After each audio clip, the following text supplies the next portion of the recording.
The sound of a suitcase zipper closing usually signals a holiday. For Emma Vance, it sounded like a gun cocking. She didn't slam doors. She didn't cry. Standing in the master suite of the penthouse at 432 Park Avenue, she simply placed her wedding ring on the cold marble vanity. It sat there, a 5-carat flawless diamond, heavy enough to anchor a ship and cold enough to freeze hell over. She checked her watch. 2:00 p.m. The security shift change. She had exactly 8 minutes to vanish from the life of the most dangerous man in New York. She walked out the door, terrified but calm, not knowing that in 3 hours she'd be standing at a gate that hadn't opened for a living soul in 20 years. And the man waiting behind it? He was the only monster her husband actually feared.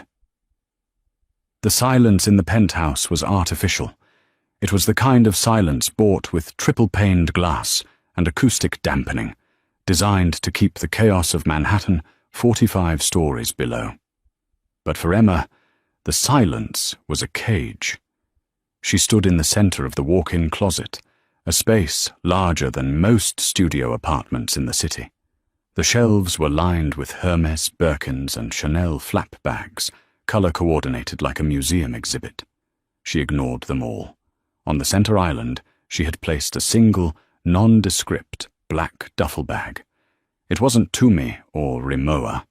It was a generic gym bag she had bought with cash at a Target in Jersey City 3 months ago, hidden inside a garment bag until today.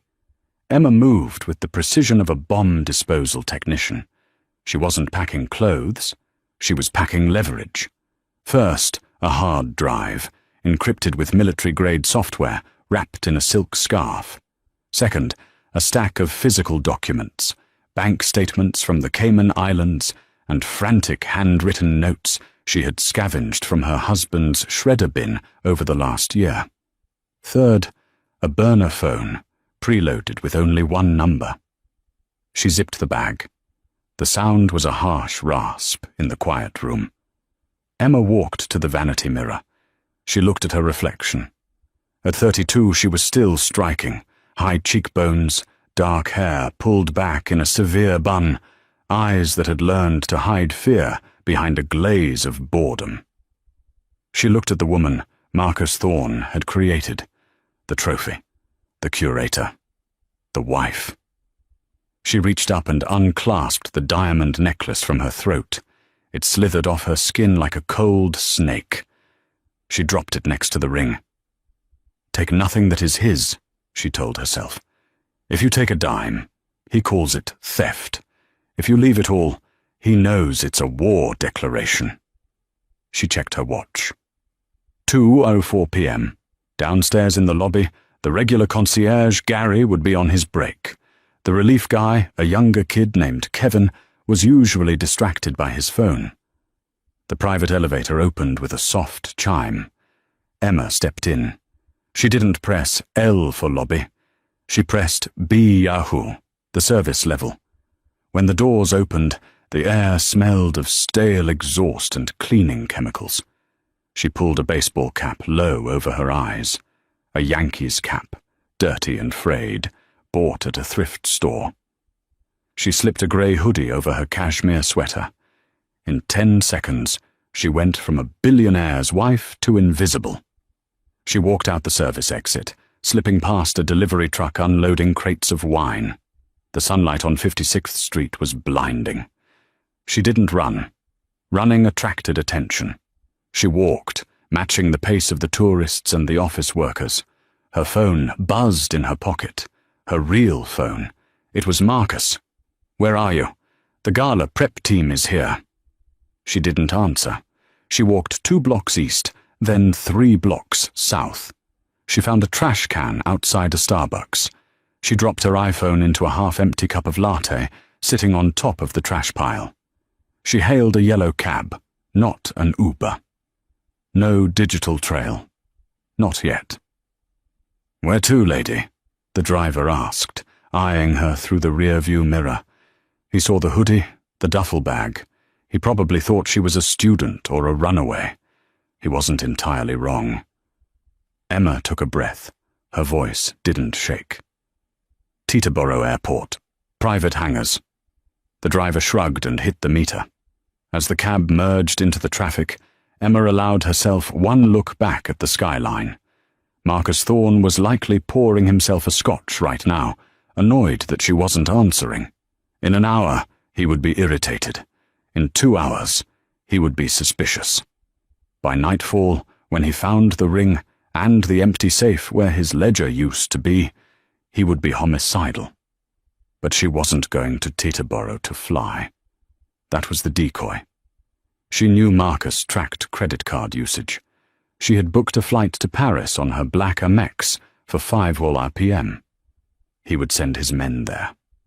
When the taxi arrived at the airport perimeter, she asked the driver to stop at the gas station just outside the entrance. She handed him a $100 bill. Keep the change. She waited for him to leave, then walked around the back of the station where a black Range Rover with tinted windows was idling. It wasn't a chauffeur.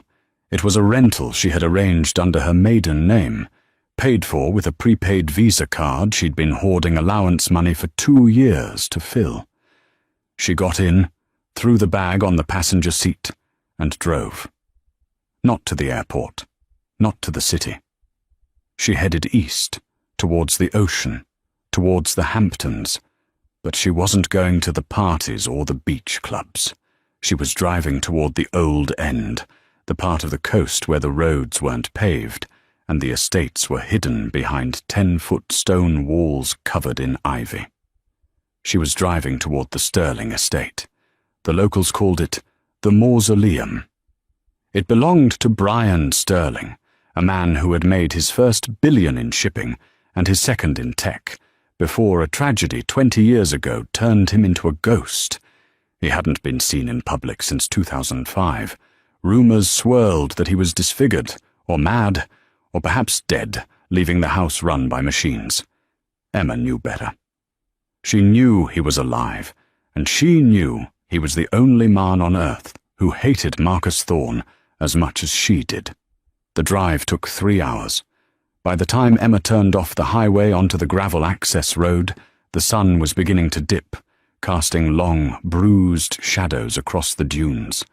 The Sterling estate was a fortress.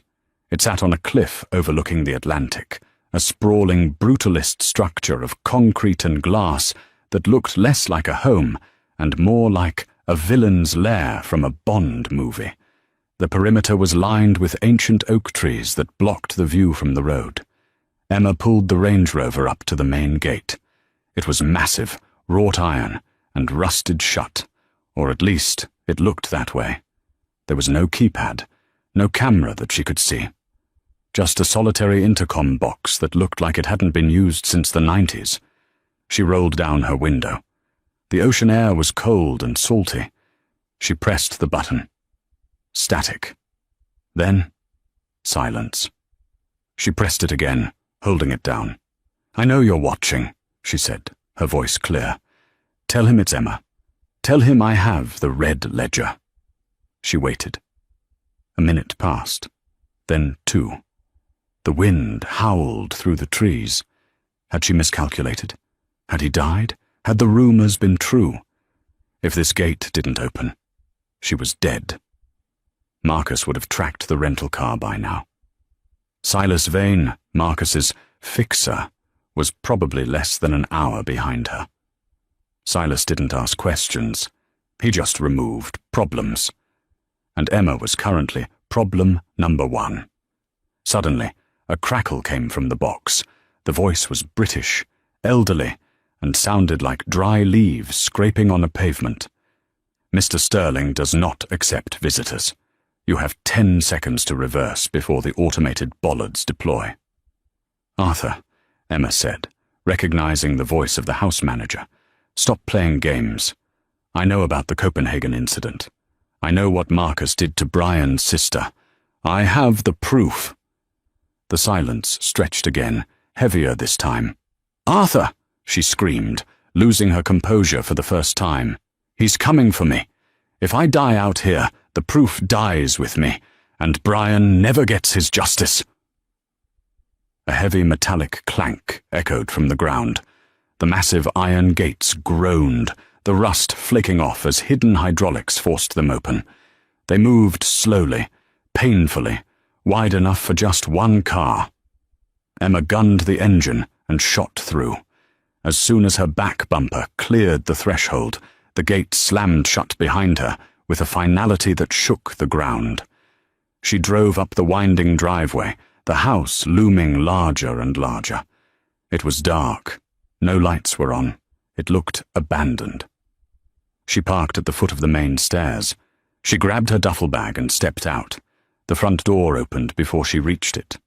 Standing there was Arthur Pendleton. He wore a tuxedo that looked 3 decades out of style, his posture rigid. He held a lantern, not a flashlight. "Mrs. Vance," Arthur said, his face impassive. "You are late. We expected you 3 years ago." "Better late than dead, Arthur," she replied, gripping the bag tight. "He is in the library," Arthur said, stepping aside. "Do not stare at him. And do not, under any circumstances, lie to him." Emma stepped into the foyer. It was freezing inside. The air smelled of old paper, cedarwood, and something metallic, like blood or copper. The house was filled with priceless art, a Monet on one wall, a Rothko on another, but they were covered in dust sheets. It was a graveyard of beauty. She followed Arthur down a long, dark corridor. He stopped at a set of double mahogany doors and pushed them open. The library was vast, a 2-story cathedral of books. A fire was roaring in the massive stone hearth, the only light in the room. Sitting in a wingback leather chair facing the fire was a man. He didn't turn around. "Emma!" The voice was deep, resonant, and terrifyingly calm. "You made a mess of your exit. A rental car? Really? You're lucky my security team jammed the GPS signal the moment you entered a 5-mile radius."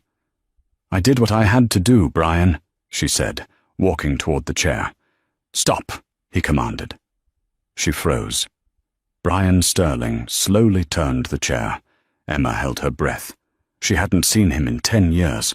Back then, he was the Titan of Wall Street, handsome, charismatic, unstoppable. The man before her was a ruin. The left side of his face was scarred, a roadmap of burn tissue that ran from his temple to his jaw, pulling his lip into a permanent sneer. He wore an eye patch over his left eye. He was still handsome on the right side, but the contrast made him look duality personified. A fallen angel. He held a glass of dark amber liquid. His remaining eye, a piercing icy blue, bore into her. "You said you have the red ledger," Brian said softly. "I do. And you brought it here." He took a sip of his drink. "Do you realize what you've done, Emma? You haven't just brought me a weapon. You've brought the war to my doorstep." "I thought you wanted a war," she challenged him, stepping closer into the firelight. "You told me once that if I ever found proof of how your sister died, you'd burn the world down to get it." Brian set the glass down. He stood up. He was tall, over 6'3", towering over her. He limped slightly as he walked toward her, the sound of his cane tapping against the hardwood floor echoing like a countdown. He stopped inches from her face. She could smell the expensive scotch and the faint scent of antiseptic. "I do want the war," Brian whispered, his voice dropping to a growl. "But Marcus Thorne isn't just a businessman anymore, Emma. He's brokering arms for the syndicate. If he knows you're here, he won't just send lawyers. He'll send an army." "Let them come," Emma said, her eyes flashing. "I didn't come here to hide, Brian. I came here to hunt."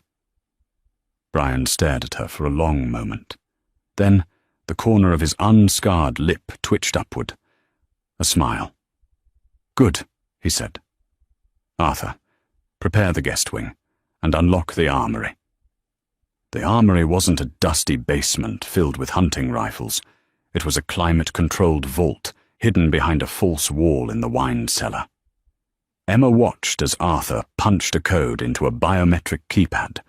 The wall hissed and slid open, revealing racks of sleek black hardware.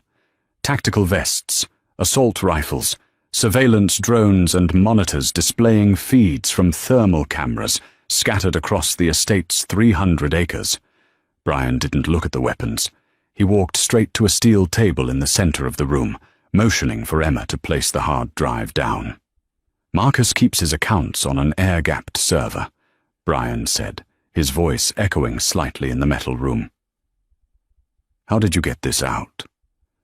"I didn't hack it," Emma said, placing the drive on the table. "I was the only one allowed to clean his private study. He thought I was too stupid to know what a keylogger was. I installed a hardware keystroke recorder on his desktop 6 months ago. I've been capturing his passwords, his encryption keys, everything." Brian looked at her, a flicker of genuine respect in his good eye. "You played the long game." "I learned from the best," she replied, her eyes meeting his. Arthur plugged the drive into the room's mainframe. Screens flickered to life. Lines of code scrolled rapidly, then resolved into a file directory. "The Red Ledger," Arthur murmured. Brian leaned over the console, his scarred face illuminated by the blue light of the screens. He navigated through the folders with trembling hands. He wasn't looking for money. He wasn't looking for arms deals. He was looking for a date, October 14th, 2005. He found the folder. He clicked it. A series of scanned documents and audio files appeared. Brian opened an audio file labeled Cleanup Protocol as Sterling.Wave. The room went silent as the recording played. It was Marcus Thorne's voice, younger but unmistakable. "She's becoming a liability, Silas. Clara is asking questions about the shipment. She knows the artwork is fake. She knows what's inside the statues." A pause. Then a second voice. Silas Vane, smooth and deadly. "Do you want it to look like an accident? Make it a car crash. The brakes. She drives that vintage Porsche too fast anyway. It'll look like negligence. And Silas, make sure Brian is the one who finds her." The recording ended. The silence in the armory was suffocating. Emma watched Brian. He hadn't moved. He was gripping the edge of the steel table so hard his knuckles were white. The scar on his face seemed to throb, a physical manifestation of the old wound. He ordered it," Brian whispered. "I blamed myself for 20 years. I thought I hadn't serviced the car properly. I thought I killed my own sister." Emma reached out, covering his hand with hers. "You didn't kill her, Brian. Marcus did. He killed her because she found out he was smuggling blood diamonds inside your family's shipping containers. That's how he built his empire. On her grave." Brian pulled his hand away sharply and smashed his fist onto the table. "I will kill him. I will tear him apart, piece by piece." "No," Emma said firmly, stepping in front of him. "If you kill him, you go to prison, and his lawyers spin the story. He becomes a martyr. We need to destroy him. We need to release this to the DOJ, to the press, to everyone. We strip him of his money, his power, his name. Then, when he has nothing left, then you can do whatever you want." Brian stared at her, his breathing ragged. Slowly, the rage in his eyes cooled into a terrifying, icy focus. "Arthur," Brian said, "how long until the encryption on the bank accounts is broken?" 4 hours, sir," Arthur replied, typing furiously. "But we have a problem." "What?" "I'm detecting a signal anomaly on the perimeter grid. Sector 4, the beach access." Emma felt a chill run down her spine. "Silas." Brian turned to the monitors. On one of the thermal feeds, a ghostly white shape was moving through the dense sawgrass near the cliffs. It wasn't an animal. It moved with purpose, low and fast. "He's here," Brian said. "He must have tracked the transponder in your wedding ring." Emma's hand flew to her pocket. "I left the ring at the penthouse." "Did you?" Brian asked. "Or did you put it in the bag?" Emma unzipped the duffel bag frantically. She dumped the contents on the floor. There, tangled in the lining of a sweater she had grabbed at the last second, was the ring. She must have swept it up without thinking in her rush. "Damn it," she cursed. "It doesn't matter now," Brian said, his voice shifting into command mode. He grabbed a cane from the rack, but this one was different. It was black carbon fiber, and when he twisted the handle, a gleaming steel blade extended from the tip. A sword cane. "Arthur, initiate protocol, Castle," Brian ordered. "Lock down the house. Cut the lights. Emma, stay here." "Like hell," Emma said, grabbing a Glock 19 from the rack and checking the chamber with practiced ease. "I dragged that monster here. I'm helping you take him out." Brian looked at the gun in her hand, then at the fire in her eyes. "Fine," he said. "Don't shoot the furniture." The estate plunged into darkness. Heavy steel shutters slammed down over every window in the mansion with a synchronized boom, sealing the house like a tomb.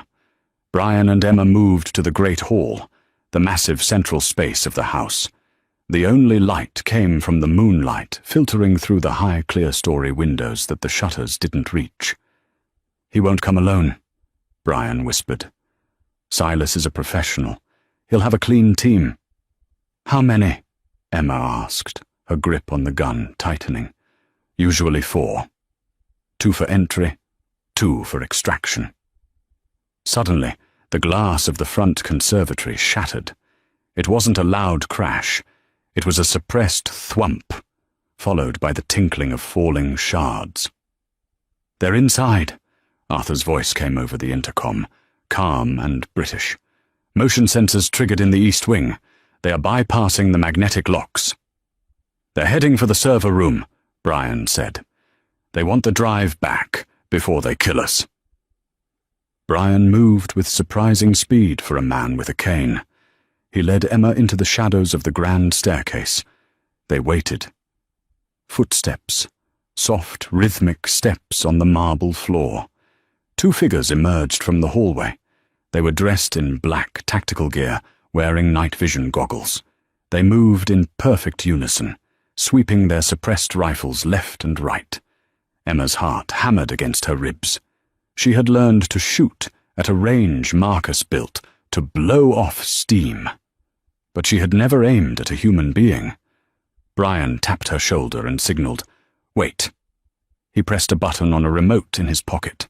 Suddenly, a high-pitched sonic whine erupted from the walls, a sound frequency designed to disorient equilibrium. The 2 intruders stumbled, clutching their heads. Their night vision goggles flared as the hallway lights strobed violently. "Now!" Brian yelled. Emma stepped out and fired. Pop, pop! She missed the first shot, hitting a vase, but the second shot clipped the lead intruder's shoulder. He spun around, dropping to one knee. Brian didn't shoot. He surged forward. The second intruder raised his rifle, but Brian swatted the barrel aside with his cane, then twisted. The hidden blade in the cane flashed. With a fluid motion, he struck the man in the knee, then the throat with the blunt handle. The man collapsed, gasping. The first intruder, the one Emma shot, tried to crawl toward his dropped weapon. Emma kicked it away, keeping her gun trained on his head. "Stay down!" she screamed. The man froze. He looked up, pulling off his goggles. He was young, maybe 25, just a hired gun. "Where is Silas?" Brian demanded, stepping on the man's chest. He's not inside," the man wheezed. "He's at the gate. He said he wanted to talk." "Talk?" Brian scoffed. "He said, to tell you. Check the bag again." Emma froze. "What?" "The bag," the mercenary groaned. "The girl's bag. He said you missed the second pocket." Emma looked at Brian. Panic flared in her chest. She holstered her gun and ran back toward the armory, Brian limping fast behind her. They burst into the safe room. The duffel bag was still on the floor where she had dumped it. "I checked it," Emma said, her voice shaking. "I emptied it." "The lining," Brian said. He grabbed the bag and ripped the bottom lining open with his knife. Something fell out. It wasn't a weapon. It wasn't a bug. It was a photograph, an old Polaroid photograph. Emma picked it up. Her blood ran cold. The photo showed a baby, a newborn, wrapped in a hospital blanket. The date stamped on the bottom was November 2nd, 2018. Emma dropped the photo. "No, that's impossible." "What is it?" Brian asked, picking it up. I was pregnant 3 years ago," Emma whispered, tears welling up instantly. "Marcus told me. He told me the baby was stillborn. I never saw the body. He said it would be too traumatic. He handled the cremation while I was sedated." She looked at Brian, her face pale as a sheet. "This photo is dated 2 days after the birth. My son. He's alive." Brian looked at the photo, then at the monitors. The external speakers of the house crackled to life. Silas Vane's voice drifted over the estate grounds, smooth and terrifying. "Good evening, Mrs. Vance." "Hello, Brian. I see you found the picture. Here is the deal. You give me the drive, and you walk out the front gate. I'll take you to the boy. He's 5 years old now. He has your eyes, Emma." A pause. "Or you can keep the drive. You can destroy Marcus. But if you don't walk out that gate with the drive in 5 minutes, I make a call, and the boy disappears. Permanently." Emma fell to her knees, a guttural sob escaping her throat. It was the ultimate leverage.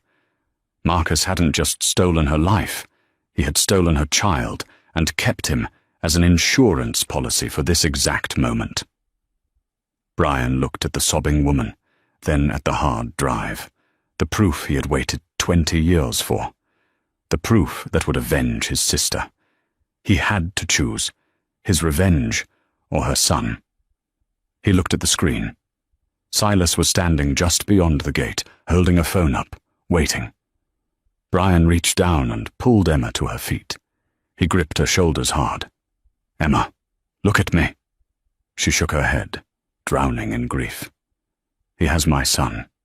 Brian, I have to give it to him. I have to.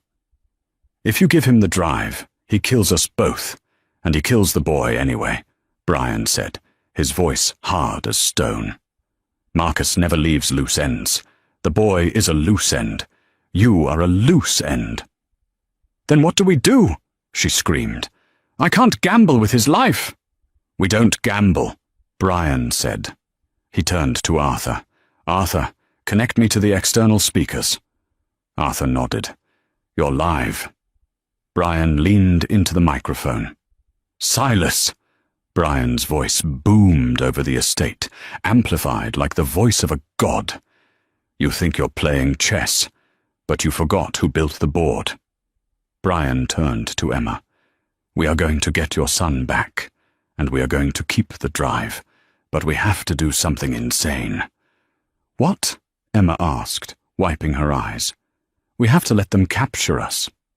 The great iron gates of the Sterling estate groaned open, breaking the standoff. Emma walked out first, her hands raised above her head. The wind whipped her hair across her face, stinging her eyes, but she didn't blink. She focused on the figure standing by the black SUV parked on the gravel road. Silas Vane looked like a shark in a suit. He was leaning against the hood, checking his cuticles, utterly bored by the violence surrounding him. Behind Emma, Brian walked with a pronounced limp. He had left his cane inside. He held the hard drive in his left hand, holding it out like an offering. "Smart choice," Silas said, straightening up. He snapped his fingers. 2 mercenaries moved forward, patting them down roughly. They took Emma's watch, her shoes, and checked her hair. They stripped Brian of his jacket. "The drive," Silas demanded. Brian handed it over. Silas pulled a tablet from his car, plugged the drive in, and watched the screen for a moment. He nodded. Encryption key matches. It's the real deal. The boy, Emma choked out. Where is he? Patience, Mrs. Vance. Silas smiled, a cold, thin expression. Marcus is a sentimental man. He wants to facilitate the reunion personally. He gestured to the back of the SUV. Get in. They were shoved into the back seat, sandwiched between two armed guards. Silas sat in the front passenger seat. As the car sped away, leaving the fortress of the estate behind, Emma felt a crushing wave of despair. They were defenseless. They had given up their only leverage. She looked at Brian. He was staring out the window, his scarred face unreadable. He didn't look like a master strategist. He looked like a broken man who had finally surrendered. I'm sorry, she whispered to him, so low the guards couldn't hear. I dragged you into this. Brian turned his head slightly. He didn't speak. Instead, he tapped his index finger against his thigh in a rhythmic pattern. Tap, tap, tap, tap. Morse code. Emma stiffened. She had learned basic Morse during a boredom-fueled summer in the Hamptons years ago. She concentrated on his finger. WAITFOR-THUNDER. She frowned. Thunder? The sky was clear. The drive took 40 minutes. They didn't head back to Manhattan. They headed to the industrial docks of Bayonne, New Jersey. The skyline of New York glittered across the water, mocking them with its beauty. They pulled up to a massive corrugated steel warehouse. The sign outside read, Thorne Logistics. Private import. The car stopped. The doors opened. Out! Silas barked. They were marched into the warehouse. Inside, it was a cavernous space, filled with shipping containers stacked 3 high. In the center, a clearing had been made. There were floodlights set up, creating a blinding stage in the middle of the dark warehouse. In the center of the light sat a small, terrified boy on a folding chair. He was clutching a stuffed dinosaur. "Leo!" Emma screamed. She lunged forward, but a guard grabbed her by the hair and yanked her back. "Ah, ah, ah," a voice echoed from the shadows. "Not yet, darling." Marcus Thorne stepped into the light. He looked impeccable in a navy Tom Ford suit, holding a tumbler of whiskey. He looked at Emma with the disappointment of a father whose child had drawn on the walls, not a husband whose wife had just tried to destroy him. "You really caused a scene, Emma," Marcus sighed. "Running to him? Of all people?" He looked at Brian. "Hello, Brian. It's been a long time. You're looking rugged." "Marcus," Brian said, his voice gravelly, "you have the drive. Let the girl and the boy go. Your issue is with me." "My issue," Marcus said, walking over to the boy and placing a hand on his shoulder. Emma flinched violently. "Is that my wife knows too much, and you, Brian, are a loose end I should have snipped 20 years ago." Marcus took the hard drive from Silas. He held it up. "Do you know what this is?" Marcus asked the room. "This is my life, my empire." He dropped the drive onto the concrete floor. Then he pulled a pistol from his jacket and fired 2 shots into it. The plastic shattered. The electronics sparked. "There," Marcus smiled. "No more evidence. No more red ledger." He turned the gun toward Brian. "Now, let's finish what we started in 2005. The silence in the warehouse was heavy, a physical weight that pressed against Emma's eardrums. It was the silence of a held breath before a scream. Emma's eyes were locked on her son. Leo sat frozen on the folding chair, his small knuckles white as he gripped the leg of his stuffed dinosaur. He wasn't crying anymore. He was in that state of shock where the world becomes too big and too loud to process. Emma wanted to vomit. The distance between them was only 20 feet, but with Marcus Thorne standing there, holding a submachine gun with the casual indifference of a man holding a cocktail. It might as well have been 20 miles. "You think that was the ledger?" Brian's voice cut through the stagnant air. It wasn't loud, but it carried a resonance that bounced off the corrugated steel walls. Marcus lowered the gun slightly, his brow furrowing. "I checked the encryption myself. It's the real deal." "You checked the header," Brian corrected, his tone almost bored. "You saw the file names you expected to see. You saw the dates, but you didn't check the payload." "What are you talking about?" Marcus's smile faltered, the corners of his mouth twitching. The confidence of the billionaire untouchable was beginning to crack, revealing the paranoid criminal beneath. "I told you, Marcus," Brian said, stepping forward. He moved slowly, favoring his good leg, but his posture was upright, regal even. "I didn't walk out of my gates to surrender. I didn't let your men zip-tie my wrists because I was defeated. I came out here to make sure you were in range." "In range of what?" Silas Vane asked. The fixer was looking around the vast, shadowy corners of the warehouse, his instincts screaming that something was wrong. He reached for the radio on his belt. Brian ignored him. He looked straight into the lens of the security camera mounted on the far wall, then back at Marcus. "Arthur," Brian said to the empty air, his voice calm and deadly. "Execute protocol. Thunder." At first there was nothing, just the hum of the overhead halogen lights. Then the floor began to vibrate. It started as a low tremor, rattling the stacks of pallets, shaking the dust from the high rafters. It grew louder, a deep, rhythmic thrumming that wasn't coming from the ground, but from the sky. It sounded like the air itself was being torn apart. Marcus looked up, eyes wide. "What is—" Crash! The world exploded.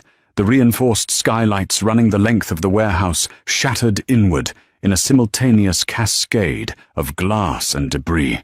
Ropes dropped from the darkness above, uncoiling like black snakes. Before the glass even hit the concrete, 4 shapes descended. They moved with a speed that defied physics, sliding down the fast ropes in a blur of matte black armor. They weren't police. They weren't the FBI. They were something far more dangerous. Brian's private contractors, men who didn't operate within the confines of Miranda rights or jurisdiction. At the exact same moment, the massive shipping container directly behind Marcus, the one painted blue with the white letters Thorne Logistics, gave a metallic groan. Explosive bolts on the container's hinges detonated. Bang, bang, bang, bang. The heavy steel doors blew outward, knocking 2 of Marcus's mercenaries off their feet. Smoke billowed out from the container's interior, thick and grey. Through the haze, 3 more armored figures stormed out, their weapons raised, green lasers slicing through the dust. "Ambush!" Silas Vane screamed, diving behind a crate. "Kill them! Kill them all!" Chaos erupted. It was a cacophony of noise. The crack, crack, crack of suppressed rifles, the shout of orders, the terrified screams of the hired thugs who realized too late they were outclassed. Marcus's men were street fighters, hired muscle used to intimidation. Brian's team operated like a scalpel. They moved in a phalanx, using flashbangs that detonated with blinding white light and deafening concussive blasts. Bang! A flash of light. Emma squeezed her eyes shut, instinctively covering her ears. When she opened them a second later, the scene had shifted. 3 of Marcus's guards were on the ground, zip-tied and writhing. Silas Vane, ever the survivor, popped up from behind his crate, aiming his pistol at the nearest operative. But before his finger could tighten on the trigger, a red dot appeared on the center of his chest. Thwip! A single dart struck him in the neck. Silas slapped at it, confused. He staggered, his knees turning to water. He tried to speak, but his words slurred into nonsense. His eyes rolled back, and he collapsed face-first onto the dirty concrete, his gun skittering away. Emma saw her opening. The guards near Leo had scattered, distracted by the assault. She didn't think. She didn't calculate. She just ran. "Leo!" She sprinted across the open floor, her bare feet slapping against the cold cement. Every instinct in her body screamed that she was exposing herself, that a stray bullet could end her, but the pull of her child was stronger than the fear of death. She reached him. She tackled the chair, pulling him down to the floor, shielding his small body with her own. She dragged him behind the heavy metal chassis of a forklift. "Mama!" Leo cried, burying his face in her shoulder. He smelled like baby shampoo and fear. "I've got you," she sobbed, checking him frantically. Hands, feet, face. "I've got you. Close your eyes, baby. Don't look." In the center of the room, the tide had turned completely. Marcus Thorne stood alone in the center of his empire, which was rapidly dismantling around him. His suit was covered in dust. His face was a mask of sheer panic. He looked left. His men were down. He looked right. Silas was unconscious. He looked at Brian. Brian hadn't moved. He stood amidst the swirling smoke and flashing lights like a statue, watching Marcus with that terrifying, single-eyed gaze. Marcus let out a roar of frustration, a primal, pathetic sound. He grabbed a submachine gun dropped by one of his fallen guards. He didn't aim at the operatives. He swung the barrel toward the forklift, toward Emma and Leo. "I'll kill them!" Marcus screamed, saliva flying from his mouth. "I'll kill them all!" Time seemed to slow down. Emma, peeking around the tire of the forklift, saw the black hole of the barrel pointing straight at her.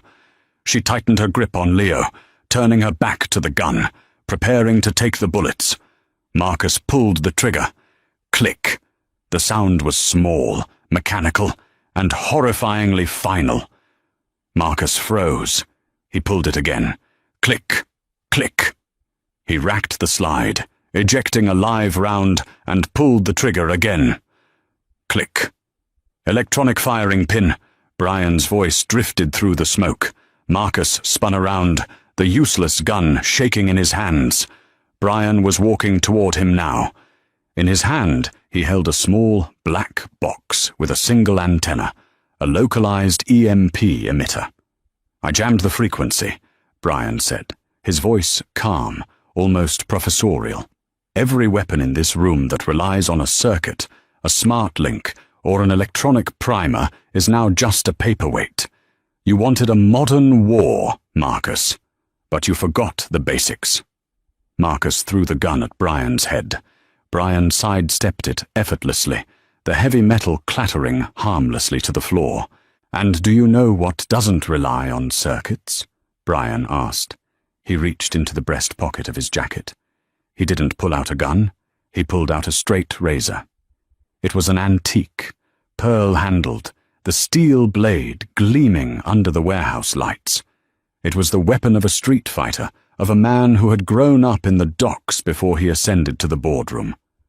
"The old ways," Brian whispered. Marcus panicked. He turned to run, scrambling toward the exit, but he slipped on the polished concrete. For a man with a shattered leg, Brian moved with terrifying speed. He hooked his cane around Marcus's ankle, jerking back hard. Marcus went down, his face slamming into the floor with a sickening crunch. Before he could recover, Brian was on him. Brian pinned Marcus to the ground, his knee pressing into the billionaire's spine. He grabbed a handful of Marcus's expensive hair and yanked his head back, exposing the throat. The razor hovered an inch from the jugular. The warehouse went deadly silent. The operatives lowered their weapons. They wouldn't interfere. This was personal.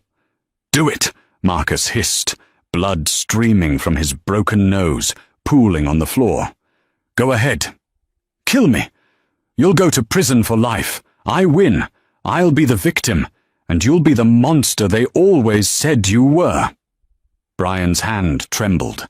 The blade nicked the skin. A single drop of blood welled up. The rage inside Brian was a living thing.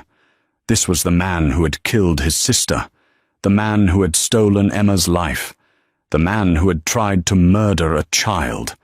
Every fibre of his being screamed to finish it, to open his throat and let the justice flow out. "Brian!" Emma's voice cut through the red haze. She stood up from behind the forklift, holding Leo's hand. She looked disheveled, bruised and exhausted, but her eyes were clear. "Don't," she said. Brian looked up at her, his eye wild. "He deserves it." "I know," Emma said, stepping closer. "He deserves worse. But you don't deserve to lose your soul for him. Not after you just got it back." She pointed to Leo. "Look at my son, Brian. You saved him. Don't trade your freedom for Marcus's death. He's not worth it." Brian looked at the boy. Leo was staring at him, not with fear, but with awe. The man with the scar had saved them. Brian looked back down at Marcus. The man beneath him was shaking, smelling of sweat and expensive cologne. He looked pathetic, small. Slowly, agonizingly, Brian folded the razor. He stood up, adjusting his cuffs, and stepped back. Marcus rolled onto his back, gasping for air, clutching his throat. He started to laugh, a wheezing, jagged sound. "You're weak, Brian. You always were. You don't have the stomach for it. I'll be out on bail in 24 hours. My lawyers will bury this. You have no proof.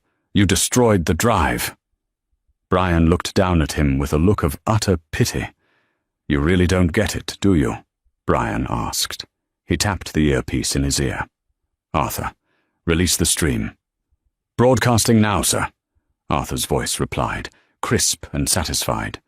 Brian pointed to the far wall of the warehouse. A projector, mounted on the ceiling, flickered to life. A massive image appeared on the white, corrugated metal. It was a video feed. It showed the interior of the warehouse. It showed Marcus on the ground. It showed the terror on Emma's face. It was a multi-angle view, stitched together from the cameras on the operatives' helmets and the security feeds. But the most important part was the number in the top left corner. Live viewers, 2,450,012. Marcus's eyes bulged. "We didn't bring the red ledger on a hard drive, Marcus," Brian said, his voice echoing. "We uploaded the entire directory to a decentralized cloud server the moment we left my estate. But data is boring. People don't read spreadsheets." Brian gestured to the screen. "They watch videos. We've been live streaming for 20 minutes. The world just watched you threaten to murder a 5-year-old boy. They heard you confess to my sister's murder. They saw you order your men to kill us." Sirens began to wail in the distance. Real sirens this time. A lot of them. "That's the FBI," Brian said, checking his watch, "and probably the state police, and knowing the internet. Probably a few hundred angry civilians." Marcus stared at the screen. The chat on the side of the video feed was scrolling so fast, it was a blur of rage. So Justice for Emma was already trending #1 globally. Marcus Thorne looked at his hands. He looked at the woman he had tormented. He looked at the man he had underestimated. He realized with a cold, sinking horror that he wasn't just going to jail. He was erased. His brand, his name, his legacy. It was all ash. Brian turned his back on him. He walked over to Emma and Leo. He knelt down, bringing himself to Leo's eye level.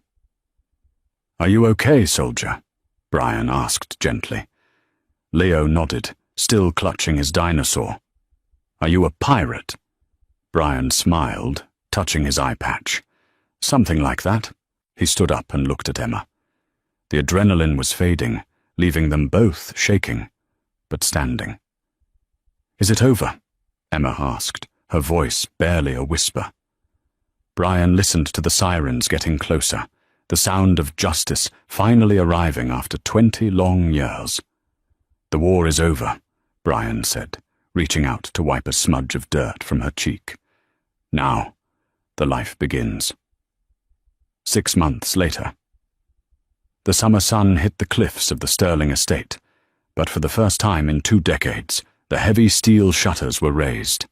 The windows were open, letting the salty Atlantic breeze sweep through the halls, clearing out the smell of stale paper and old ghosts.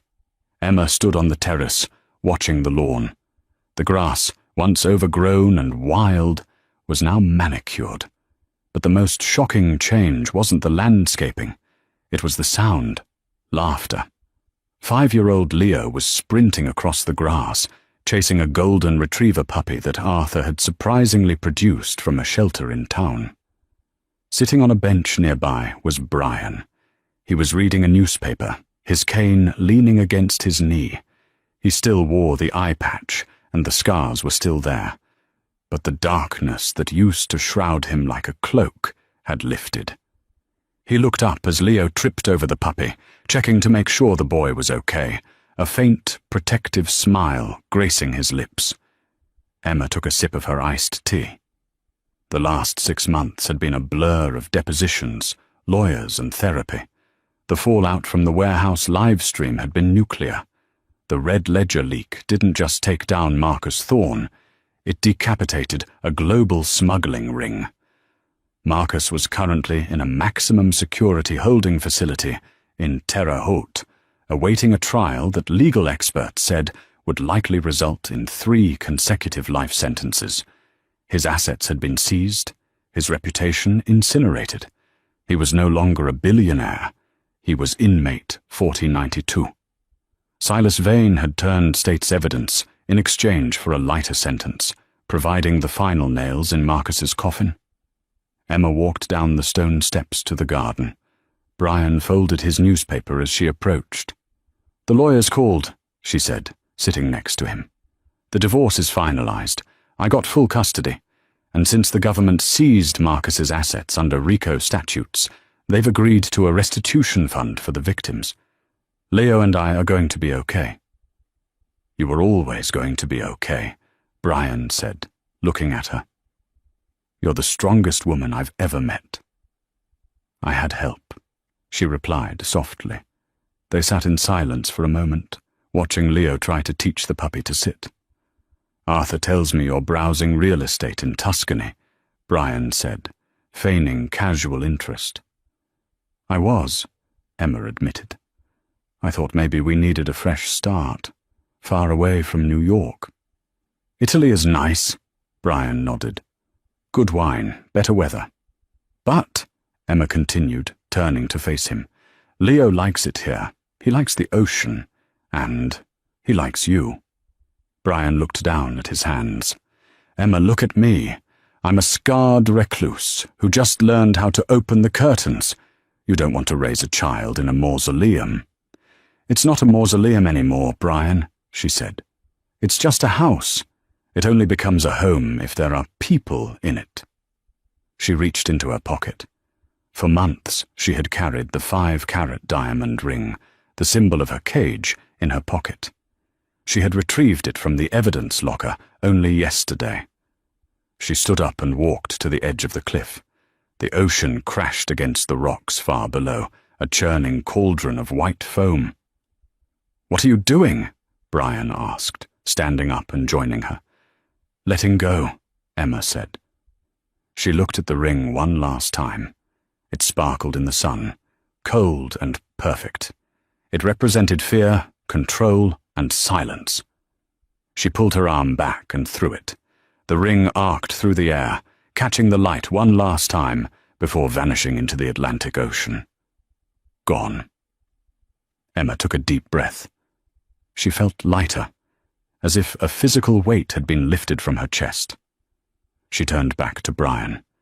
He was watching her, his single blue eye filled with an emotion he hadn't allowed himself to feel in 20 years. Hope. "So," Emma said, smiling, "Arthur says the guest wing needs renovating if we're going to stay. He mentioned something about painting the nursery blue." Brian laughed, a genuine rusty sound. "Arthur oversteps, but he usually has good taste. Mama, look!" Leo shouted from the lawn, holding up a stick the dog had finally retrieved.